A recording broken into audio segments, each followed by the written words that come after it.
Hello મિત્રો, કેમ છો? મજામાં? સ્વાગત છે ફરીથી તમારું મારી એક નવી યુટ્યુબ ચેનલની અંદર. અને તમે મને ન ઓળખતા હોય તો મારો પરિચય આપી દઉં ભાઈ. તો હું છું મિલન યાદવ અને જૂનાગઢનો રહેવાસી છું. તો આ આપણો હતો નાનકડો એવો પરિચય. અને સાથે સાથે તમને જણાવી દઉં કે યુટ્યુબની અંદર પહેલાંથી જ આપણી એક ચેનલ હતી જે આ જ નામ ઉપર હતી, જે મેં આજથી 6 થી 7 મહિના પહેલાં ડિલીટ કરી નાખી. જેનું કારણ હતું કે ભાઈ એ ચેનલની પાછળ મેં ઘણો ટાઈમ આપવા છતાં પણ હું ચેનલ મોનિટાઈઝ ન કરાવી શક્યો, સબસ્ક્રાઈબર વગેરે કમ્પ્લીટ ન થઈ શક્યા, જેથી ડિસએપોઇન્ટ થઈ અને પછી ડિલીટ કરી નાખી. તો ફરીથી ચેનલ ઓપન કરવાનું મન થયું છે. તો સ્વાગત છે તમારા બધાનું જોરદાર. અને હું આશા રાખું છું કે તમે મને સારી રીતે સપોર્ટ કરશો. અને આ આપણો પહેલો વિડીયો છે, તો સાથે સાથે ચેનલને સબસ્ક્રાઈબ કરતા જજો ને લાઈક પણ કરતા જજો વિડીયોને. આગળ આપણે ઘણો બધી સફર તય કરવાનો છે પાછો. ને ચેનલની સાથે સાથે મારી 67 વિડીયો અપલોડ કરી હતી, જેમાં સારી સારી મેમરી હતી, એ પણ બધી ડિલીટ થઈ ગઈ. તો થોડોક ટાઈમ તો એમ થયું કે ભાઈ ડિલીટ કરવાની જરૂર ન હતી. તો મિત્રો, આ છે અમારું ખેતર. જે નવા હોય મને ન ઓળખતા એને જણાવી દઉં કે અહીંયાથી લઈ આ વડલો છે ત્યાંથી લઈ આ દિવાલ છે ત્યાંથી લઈ અને સામે સુધી ઘર દેખાય ત્યાં સુધી અમારું ખેતર છે, વાડી છે.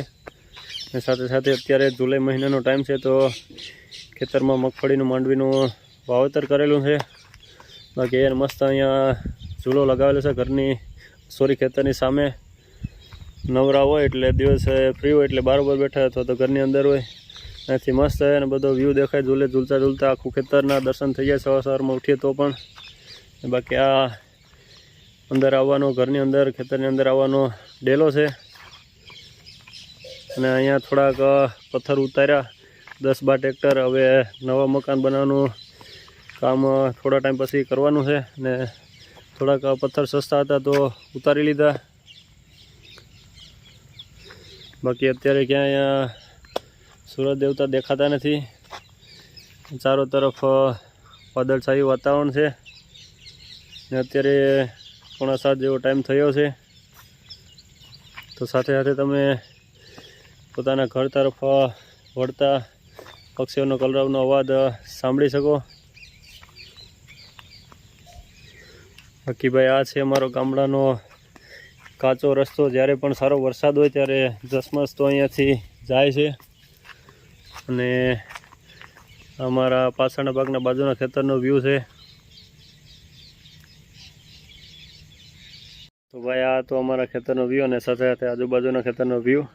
અને તમને જણાવી દઉં કે અમારે બીજું ખેતર પણ છે. ત્યાં આખા ખેતરમાં નારિયેળીનું વાવેતર કરી ગયેલું છે. તો ત્યાં કંઈ ચિંતા રહેતી નથી નિંદામણની, દવા છંટકાવ કરવાની. ને ત્યાં ગમે એટલો વરસાદ થાય તો પણ હાલે. પણ અહીંયા જે મગફળીનું વાવેતર કરેલું છે માંડવીનું, એમાં હવે વરસાદે થોડા દિવસથી વિરામ લીધો છે. તો 2 દિવસની અંદર નિંદામણ દૂર કરવું પડશે, એટલે કે નેદણું કરવું પડશે. અને સાથે સાથે મૂલી પણ કહેવા પડશે. અને થોડીક દવા પણ છંટકાવ કરવાની છે, રાતનો પટ મારવાનો છે. બાકી આજના માટે બસ એટલું જ. આ પહેલો વિડીયો હતો, તમે બહુ મોટો ન બનાવ્યો. તો સાથે સાથે વિડીયો પૂરો કરું છું. અને ચેનલને સબસ્ક્રાઈબ કરી લેજો, વિડીયોને લાઈક કરી દેજો અને શેર કરી દેજો. તો ચાલો મળીએ એક નવા મજેદાર ધમાકેદાર વ્લોગની સાથે.